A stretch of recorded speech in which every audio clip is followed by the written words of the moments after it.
Welcome to the Ellis Talker Show. If you enjoy our content, please like or subscribe. Hi, welcome to the Ellis Talker Show. I'm DV LeBron. It looks like we're starting off the new season. I hope you had a great Christmas and New Year's.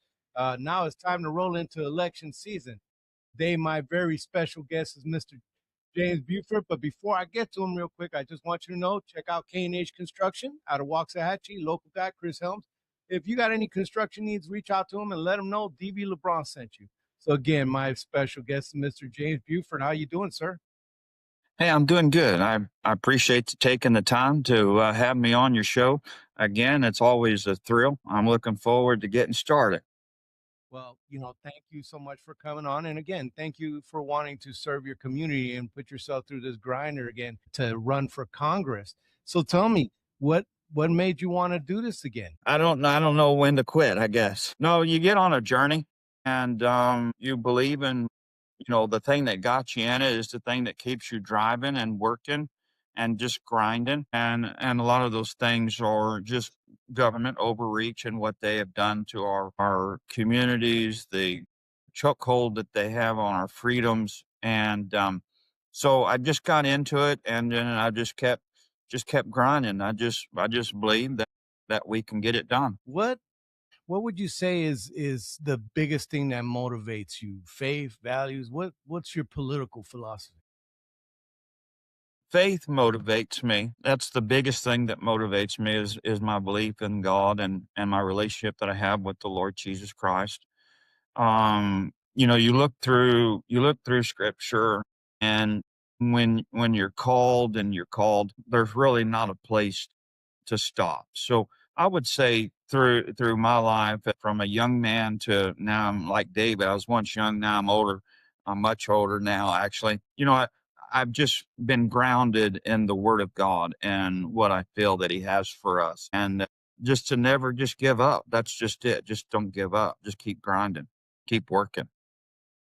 What does the Constitution mean to you? The Constitution, next to the Word of Almighty God, is the greatest document given to us. It means everything to us. It means everything to me personally, as far as how our forefathers framed it, what they meant by it. It was built in a strong religious background or backdrop, and they had God in the forefront, and they wanted to make sure that as Americans and as Americans of their time period, American of our time period, and the time periods that will proceed, it's to lock in our freedoms, not government given freedoms, but our God given freedoms.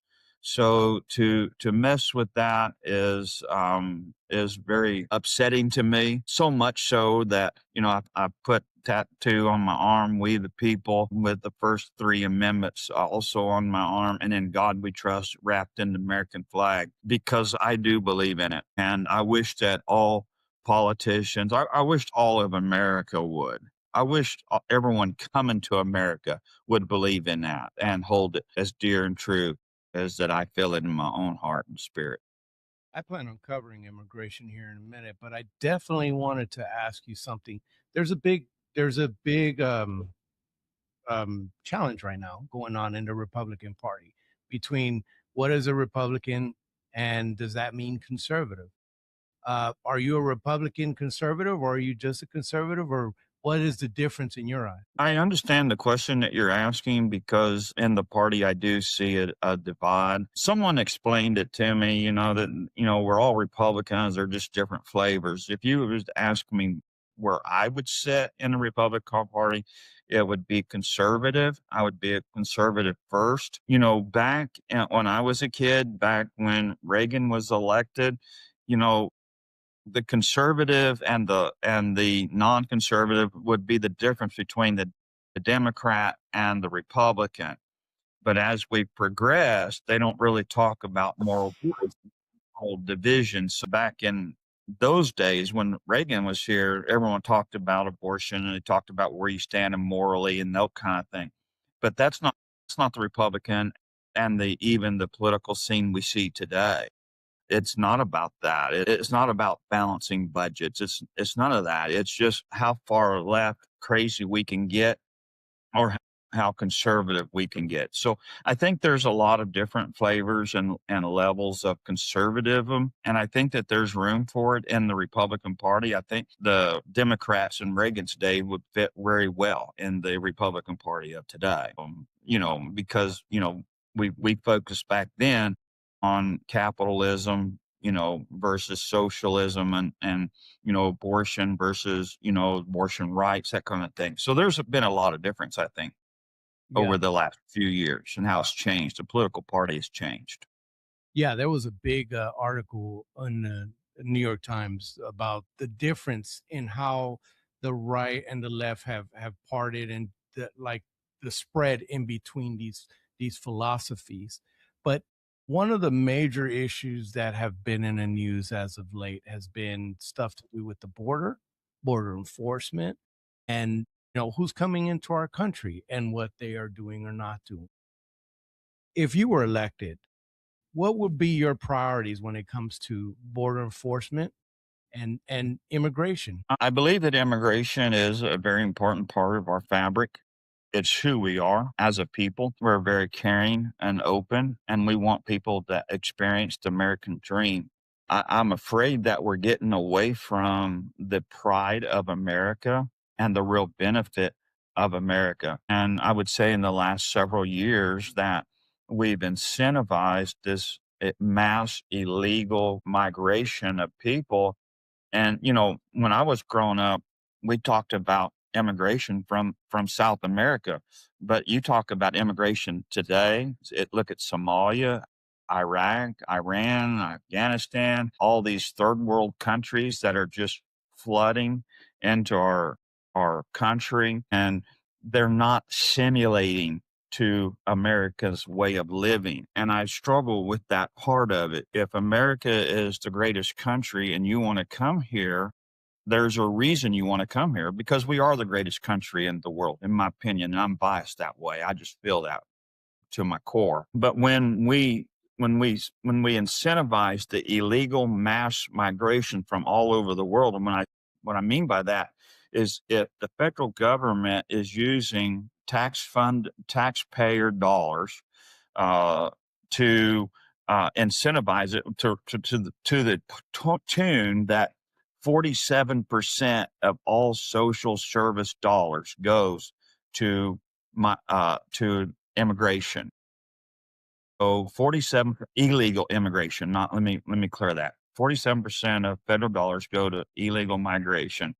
And we're talking about social services, we talk about Medicaid, Medicare, we talk about Social Security, housing, food stamps. I mean, the list just goes on. So a lot of these people that come here from all over the world, not just South America, but all over the world, come here because it's a mass welfare magnet. And I think we need to clean that up. And the people who want to come here to pursue the American dream, which is in our lifetime, the American dream was what? Owning a house, raising your family, making sure that they have better than what we had when we were kids. And that's the American dream. It's being distorted today by all the immigration from all over the world that is trying to turn America into, like, right now we're dealing with the big Somalia issue, or you can talk about Sharia law, Muslims, all that. And I think that that's detrimental to our country. I appreciate lawful immigration. Let's do that. Let's clean that up. Let's make that correct.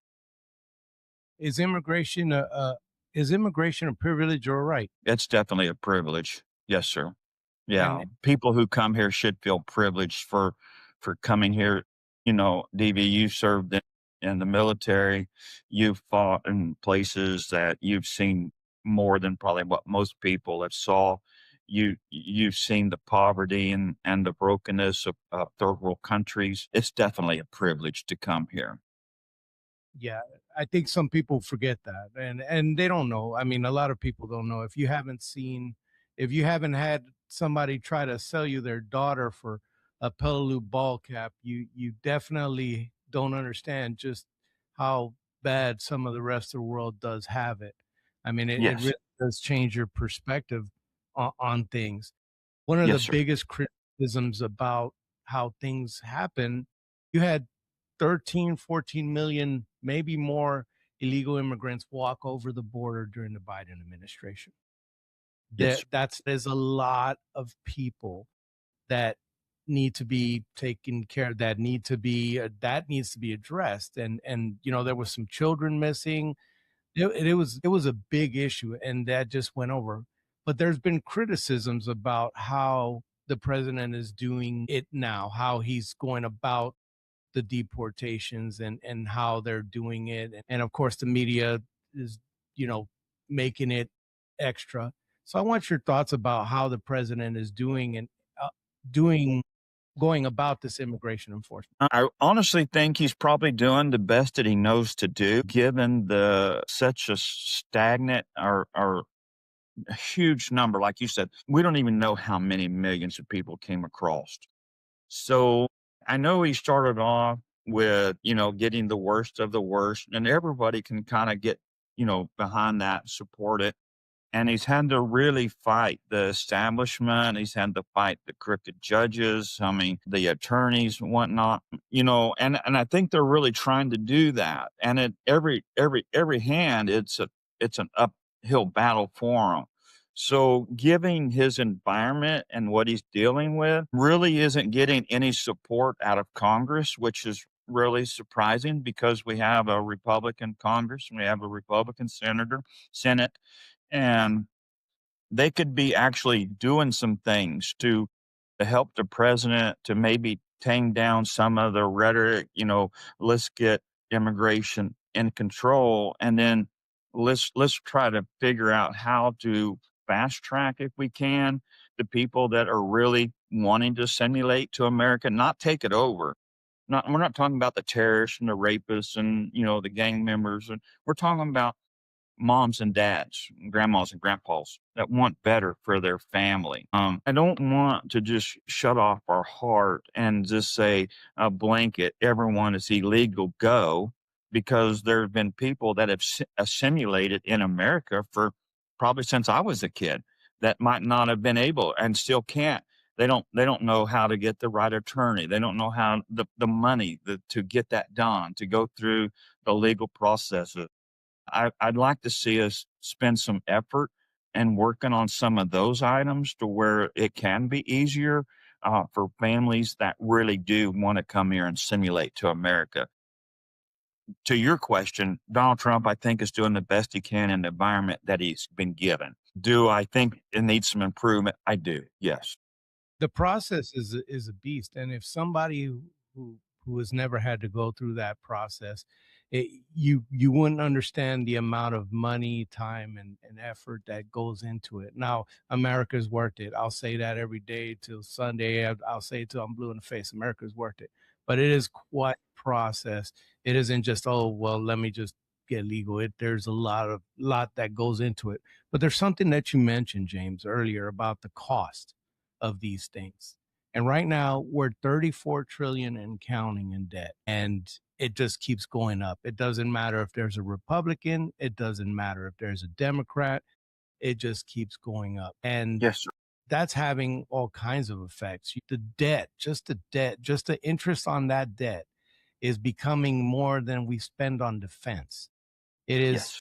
it is ridiculous how much, It's out of control. and we're out of control. So tell me, if you were elected to Congress, what are some of the things you'd like to see to rein in all this spending? You know, it's funny you ask, and I feel like that Congress on both sides of the political aisle has let American people down. Not only that, but presidents, just total administrations have let people down, and they've done it for many of years.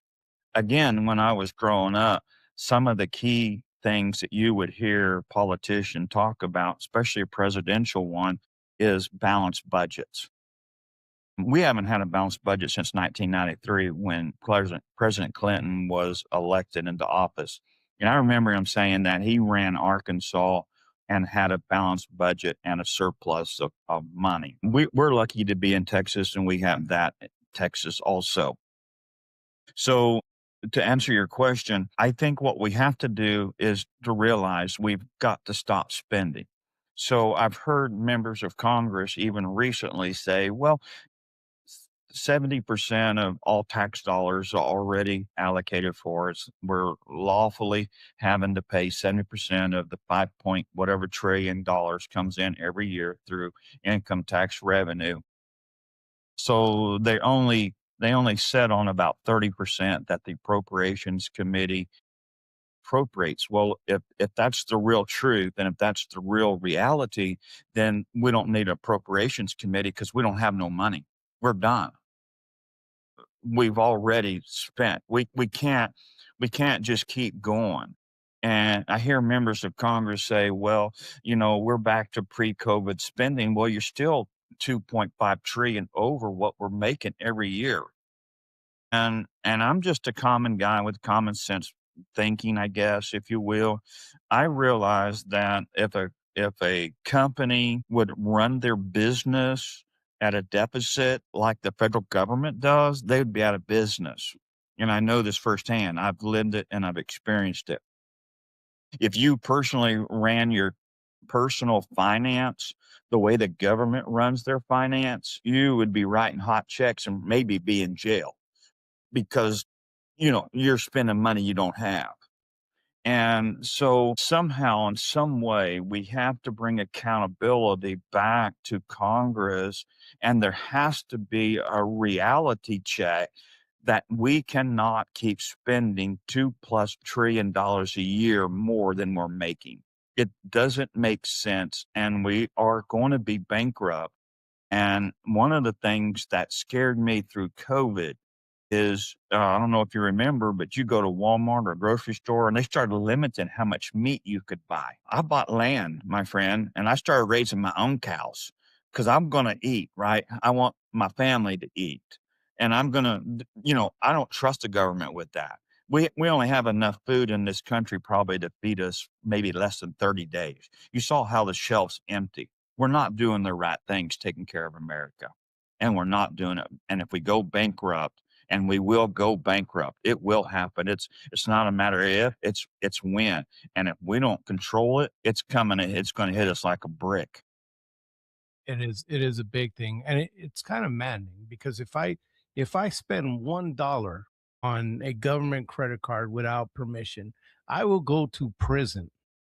And they lose millions and billions and just spend. And if you looked at Rand Paul's end of year Festivus thing, I've when seen it. it's Yeah. spending, it's gross. It's gross. If I waste even a dollar, if I buy a Coke with a government credit card without permission, I will go to prison. But Yes, sir. they spend that your money, our money, Our like money. so. It's one of those things that definitely needs to be addressed. You know, Another big thing affecting Texas and affecting the country is energy. Now, President Trump has been more energy friendly and has taken a big approach to that. But what do you think he could do better? What would you like to see on energy when it comes to how we do energy in this country? Well, in Texas, I would like the Texas legislature to pick up Senator Bob Hall's um, legislative priorities and let's get our grid rebuilt. I think fossil fuel is a great source of income and a source of energy. I've listened to the railroad commissioner and they've got a big pocket of oil out in West Texas that they haven't even tapped into that would sustain us for 100 years probably. But I'd like to see us explore some nuclear energy, some clean energy. If we can figure out how to effectively and safely, without impacting our environment, get rid of the waste or find a way to reuse or repurpose the waste. But I'd like to see us explore some of that. The wind and the solar panels, I think they're probably got their place, but by the time that they get enough of it built, I mean, the landscape of this country will just you won't even recognize it anymore. How much farmland they're taking away for these farms. You drive by these wind farms and you see the turbines broken or not spinning. You see them running down. I would like to see us look more fossil fuels and maybe nuclear, some energy, and then rebuild our Texas grid. At the same time that they're having these conversations about energy, they're also supporting these big AI centers, which, they are a draw on energy, they are a draw on things. And in Texas, water, energy, and a lot of it is the companies use trade secrets to kind of hide what exactly they use on it, but they're they're definitely a draw on stuff. At a time like that, energy is needed in Texas. Would you support any kind of legislation that would open up anything for energy in Texas? Yeah, yes, sir. Yeah. I think we have to really explore all avenues of energy because another thing we saw in COVID that we are too dependent upon foreign countries for too many things, and energy and fossil fuels is part of that. And I do appreciate President Trump wanting us to be independent. I think I'm very thankful that Lee Zeldin, our EPA director or secretary of EPA, has really loosened a lot of the restrictions so that we can get the refineries open. It's making headline news right now that the California legislator and Gavin Newsom has really clamped down in California on energy, on their refineries and fining the refineries that are there. Um, and you see Shell, I think it's Shell and Valero, both of them are moving, shutting down their factories forever, which is about 20% of the natural gas that they need in California to survive, but it also affects Arizona and Nevada. And so we're going to have to be creative to help, I think, with the rest of the bad policies around the country. And so I think we're going to have to open up some more. We're going to have to loosen restrictions and open up some more. And yes, I would definitely support that. It does affect, like Chevron, you were mentioning that Chevron is leaving California after 100 and some odd years of being in California. They're getting ready to leave. Their refinery capacity is dropping, but they supply Nevada, Arizona, and some other states with fuel. Well, if you can't refine oil and you're not refining fuel, you got to get it from somewhere. It's going to be much more expensive. So those things they do, even their policies when it comes to fuel efficiency and some of the environmental policies that they pass in California, they affect the industry because the car manufacturers can't just make cars for Texas and cars for California. When California is putting these restrictions, they end up affecting the whole country. Would you support any kind of legislation to kind of put a check on that? I think what we ought to do is get rid of the EPA, right? I mean, who gave them the right to make law? Which we know who did. Congress gave them that right. So yes, we have to loosen it up. Um, we have to not only, I think, loosen it up, but I think that we have to come to a place where we have common sense legislators to help with the environmentalists that are actually choking our country. I don't remember. I don't know if you remember Al Gore. He was known for the tree huggers. I mean, we got so much resource in America, but it's so been so restricted through the EPA and special interest groups. I think we have to put a check on that, and I think it'll start with the ground up. It'll start with judges that'll uphold the law and not make law and not put in personal opinions. I think it'll have to do with attorneys and frivolous lawsuits, restrictions. I think we got a lot of work ahead of us to actually make America what Donald Trump is visioning for us because we've gone so far to the left for so many years that I mean he's putting a shock on this country, and that's why that's why they don't know how to even deal with him anymore, right? But Congress could do a lot to help him, and these are some of the ways they could do it.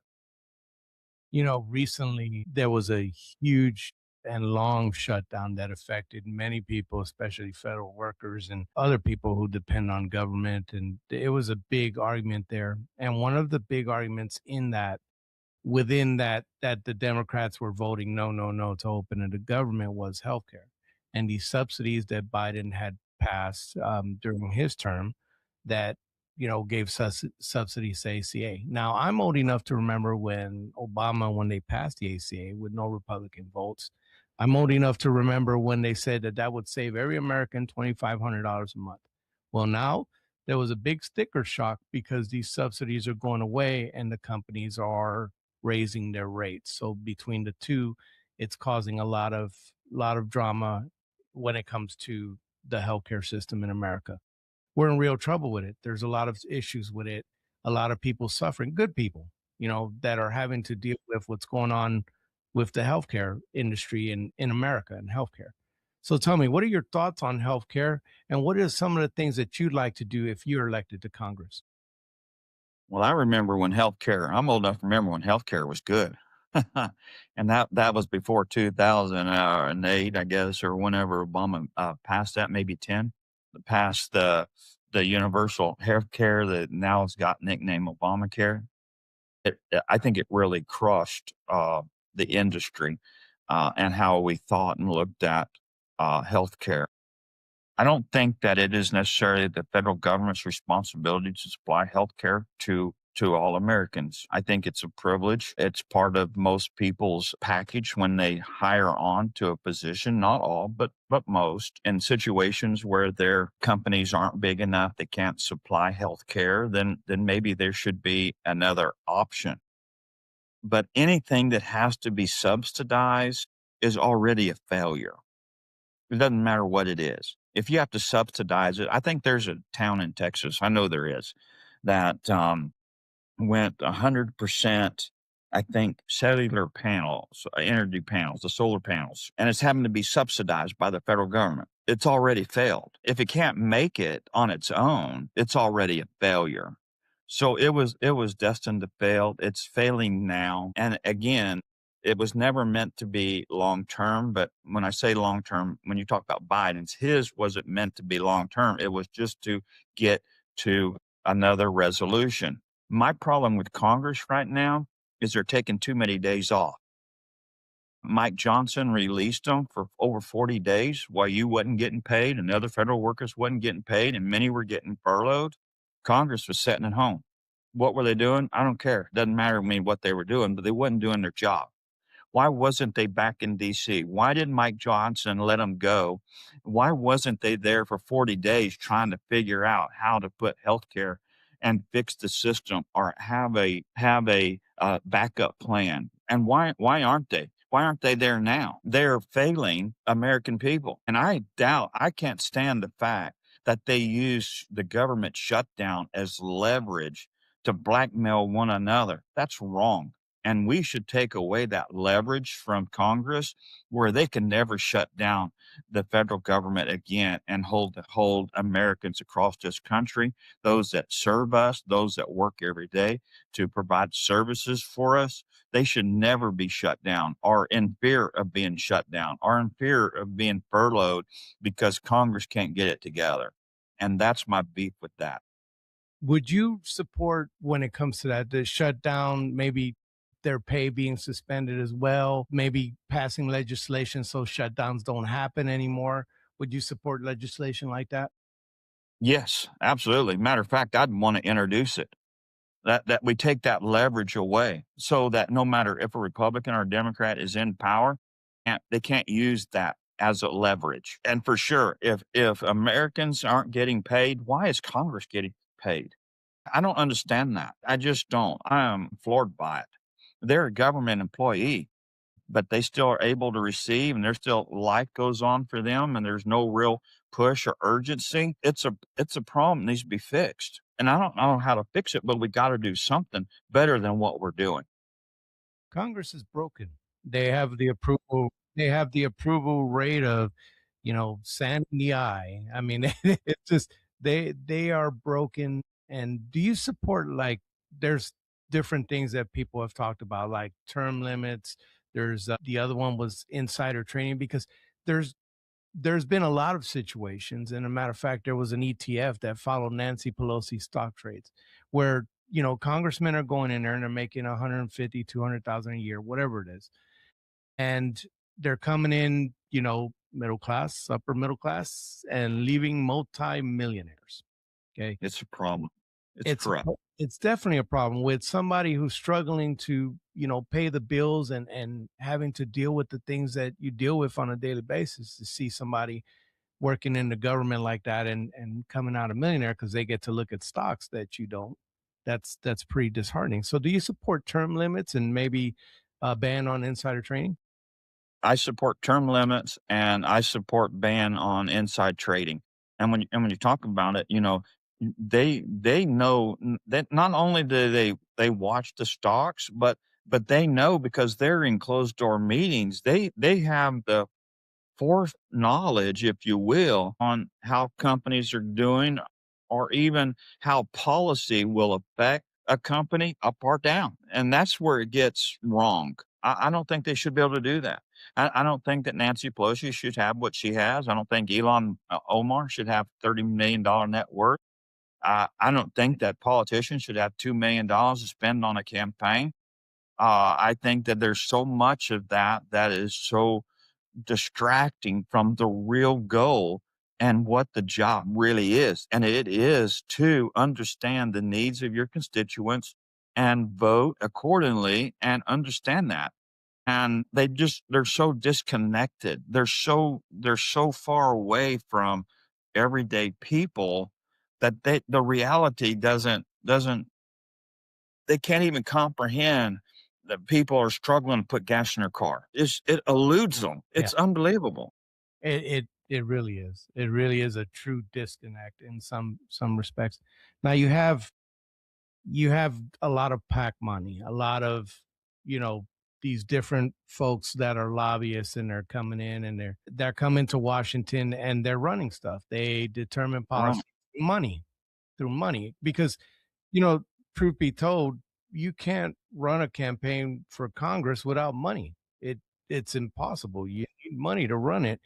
How will you deal with if you're elected to Congress? How will you deal with lobbyists? That is a really good question. So lobbyists, I have to turn a deaf ear. I have to approach it in the way like Donald Trump does, because he doesn't want to be beholden to them. He doesn't want to be bought by them. Now he's had enough money of his own to run his campaign, and he had a lot of small dollar donors. That's what I would hope for, because that would put me beholden to the people that elected me there, not special interest groups, not a lobbyist, not PAC money. And it's a big push. It's a big concern because that's where the grassroots conservative movement gets left behind, and where the Congress is bought by the highest payer.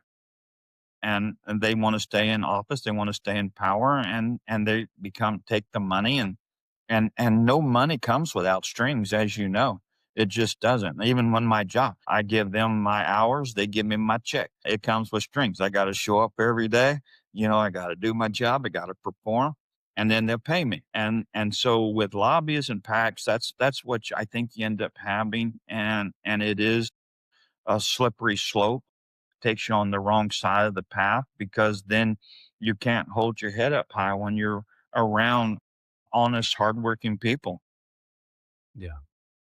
Well, unfortunately, I'm kind of running out of time, so I definitely wanted to cover Okay. national security because we have, there's wars, there's different things going on throughout the world, and how we handle it. We have Ukraine going on with Russia and that big mess. You had Israel and Gaza going at it, and Hamas and all that went on. And there was a lot of people who asked, because we're involved in a lot of these foreign entanglements, that there were a lot of people who said, is that really America first? So what kind of foreign policy would you support if you were elected to Congress? You know, that's a loaded question. You know, our allies, if they end up in trouble, then I think, because we have allies, that we ought to help them. I think that Donald Trump is trying to bring peace around the world to the best he can, is doing what he can. He's definitely has closed the purse to places like Ukraine. He has put a stronghold on other places around the world. I support those moves. I don't think we should be the world's police officers. I just don't. I don't think we should be sending armed men and women into these unfavorable circumstances and situations that becomes, the hot button right now is what Iran's doing. I don't know. I understand that there's a humanity side, and we are Americans, so that we do have the humanity side, but I don't want to see us get entangled again. And I really do believe that Congress, for as a whole, really likes the military industrial complex, just to spend money, spend bullets. And before Trump got there, we had an open wallet. We was sending endless amounts. I don't think we should do that. Now, if we can use our influence through financial restraints around the world, if we can do some of those type things to impose our will, if you will, to get what we want, to get what's best for us, I would support some of those things. But I don't support war, continuous war. I do appreciate that Donald Trump was able to drop a couple of bombs on Iran, and that was it. We didn't send people, and I don't want to send people. I don't want to do that. I want to protect our borders. Let's do that. Let's protect America first. We don't have the money to send anywhere else. We don't have the money to buy all this military equipment to send or to give to everybody else. We're in trouble. And right now, if we don't step up and start paying our own bills our own way, again, we won't be able to help nobody. We'll be no good to anybody. Yeah. And I mean, that goes into money. You could have all the great intentions, but once it gets to zero, you have no money to do these things. And there, the other things too is I don't want to lose another brother or sister in arms in the dirt ever again. And I sure don't want to have to lose them when they come back broken and they can't deal with what happens. That I don't want to deal with that ever again. I don't want to see that from my brother and sisters in arms who I care deeply about. That's kind of the last thing I wanted to kind of talk to you about veterans issues. How will you deal with veterans issues if you're elected to Congress? Well, I myself am not a veteran, so I can't say that I have the experience of a veteran, but I do got kids that were in Iraq, in both Iraq and Iran. My dad was in Vietnam. My granddad was at Normandy. So I support the military. And I know there's a lot of issues that we need to address. How people, men and women, service men and women, come back broken mentally and emotionally. I think we can do a better job with that. I support things like tunnels to tower, tunnels T to T, right? Tunnels to tower. Some of those organizations, I would rather be giving our money to those kind of organizations that are helping our veterans get them off the street, get them housing. I support that our military, if they cannot get their needs met medically through the VA, that we should be able to send them to any hospital or doctor they would want to go to. I think we ought to open that up and continue to do that. There are a lot of other benefits out there that I'm not that schooled with. You would probably have a lot better feel for it. But I would want to make sure that our servicemen and women are taken care of in every aspect, mentally and physically, financially, especially those that have suffered greatly, whether it be physical or mental. We can't ignore them. We just can't do it. And we have to do a better job as Americans. And so if that's cutting illegal benefits to give it to a veteran, I think we ought to do something like that. Make it Understandable. available. Well, on my show, my guest always gets the last word, Mr. Buford. And I'd like for you to just look in the camera and talk to the people. Okay. I do want to say I really appreciate the time that I've had with you, DV. Um, I respect you. I respect you and your position and your show and your audience. And I would ask your audience to vote for me and to choose me for a change in the upcoming election 2026. There are 10 executive orders that I have on my website that I would encourage everyone to go and look at those. 5 of them have to do with freedoms of religion, freedoms of speech, freedom from anti-Semitism when it comes to Christianity. One of them has to deal with protecting our our Second Amendment rights. And then the last 5 I have listed there has to do with budgetary items.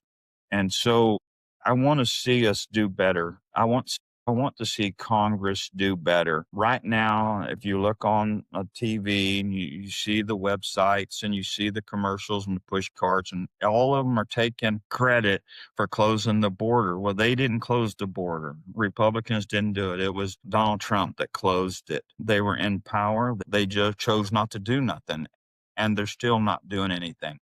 And so, with all that being said, I would just like to say thank you for the time. I really am confident that this is going to be our year. And I just thank you for taking a moment to listen to me and to hear my voice. If you have any questions, please feel free to reach out. Thank you. James, thanks again for coming on the show. I really do appreciate you. Thank you for wanting to serve your country and your community. And, you know, yeah, it's race time. Yeah, It's race election. time. It's race time. You take care of yourself. Can you stick around real quick after the show? Yes, sir.